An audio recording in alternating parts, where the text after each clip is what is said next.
Welcome. I'm going to do a series of videos about the 5 must-dos for international dating.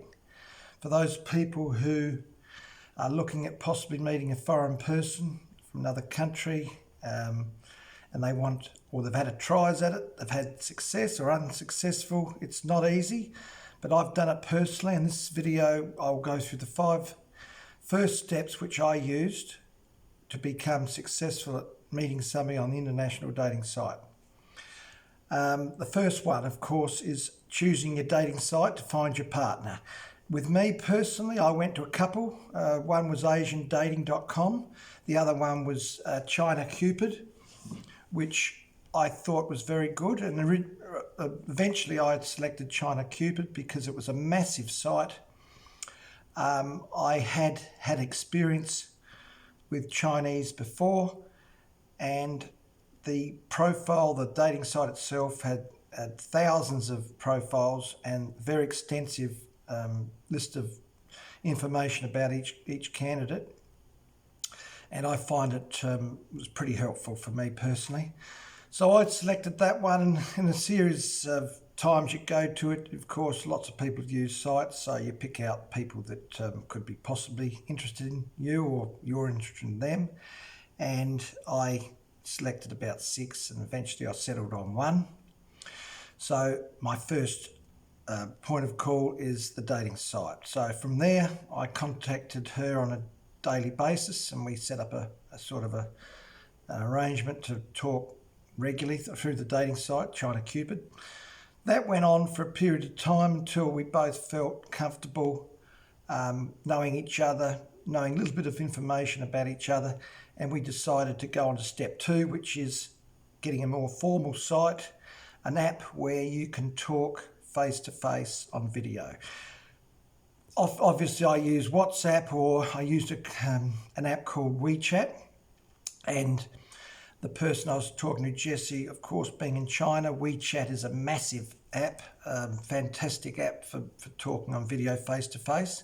So we did that for quite a period of time, and we set up a sort of an online relationship, and that was moving ahead well. And after a period of time, of course, after chatting face-to-face, finding out information about each other, we decided that the time was right where we might start thinking about meeting face-to-face, going to meet at somebody's house or going to visit each other's country. That is step 3, which took us 8 weeks to get this stage where we planned our first meeting face-to-face. Now, that is not easy. It takes a lot of communication. It takes a lot of time and effort and persistence and patience to set up the first meeting. You've got to work out who's going to go and visit who's going to leave their country to go to the other country to visit. Obviously, there's lots of things to plan, whether you can make the trip on a holiday or whether your partner who you're going to visit has got time off from work so you can spend serious time together. So we planned that, and that we did, I think that was about 8 weeks after we initially made contact through ChinaCupid, we made the plan to meet face-to-face. Step 4 is the meeting, right? So we'd spent 8 weeks talking, finding out information about each other, and we felt comfortable. So I invited Jessie to leave China and come and visit me in Adelaide, Australia. She had to take time off her work.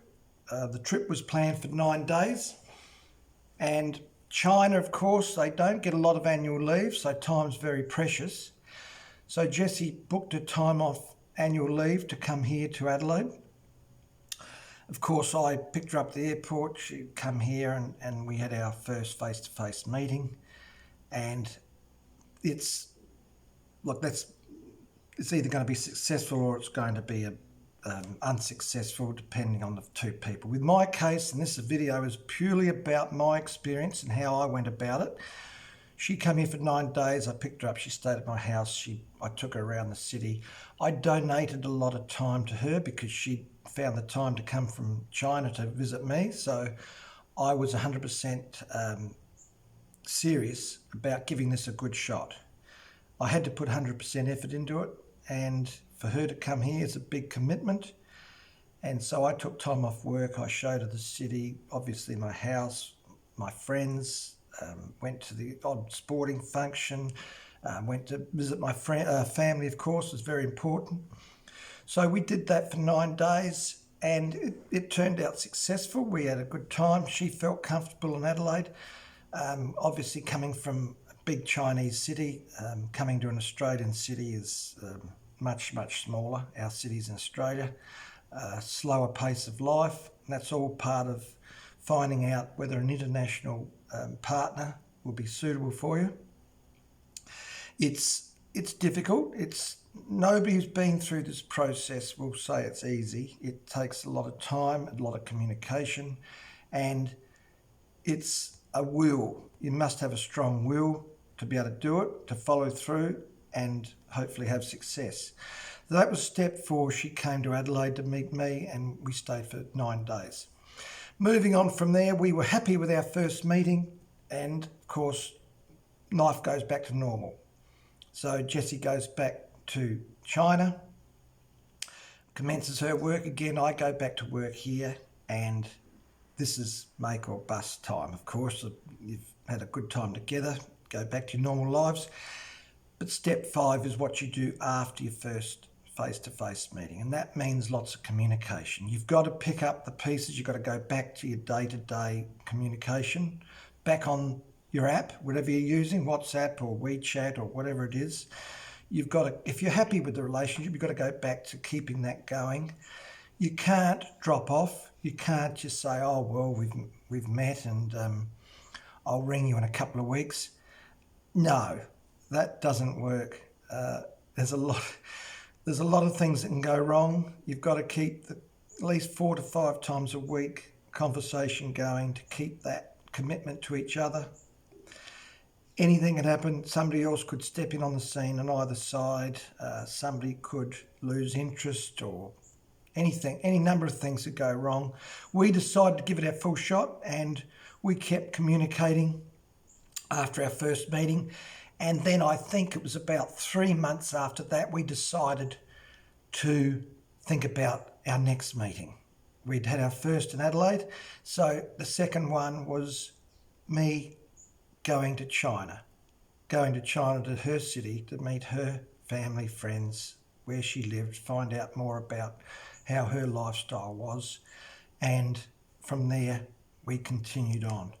So that video there that I've just presented is the 5 key points if you're seriously interested in meeting somebody internationally in a relationship.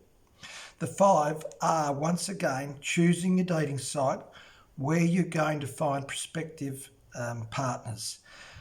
That could be, as I said, China Cupid or whatever. Second one is another app which you're going to commute on a daily basis. What is it going to be? WhatsApp, WeChat, any number of those, keeping up the communication. The third is plan your first face-to-face meeting. In my books, in the way with my experience, is it must be done after about 8 weeks maximum. After 8 weeks, anything can happen. People get bored talking face-to-face. A lot of people do it for a week, 2 weeks, and they say, oh, it's all too hard. I'm getting bored. We've spoken about everything. We need to meet face-to-face to find out whether there's a connection, whether there's chemistry, extra. So 8 weeks for us was the time period when we first met. Number 4 is your meeting. You've got to be committed to when you invite your partner to your country or you go to visit her. It's the commitment for both of you to spend the time together to make it work. You've got to give it the best 100% effort to make it work, and that's what we did with step 4, the meeting. Step 5 is the follow-up. Whatever happens after your first meeting, if it was successful, you will want to keep meeting, you'll want to keep it going, and that means communication on a daily basis.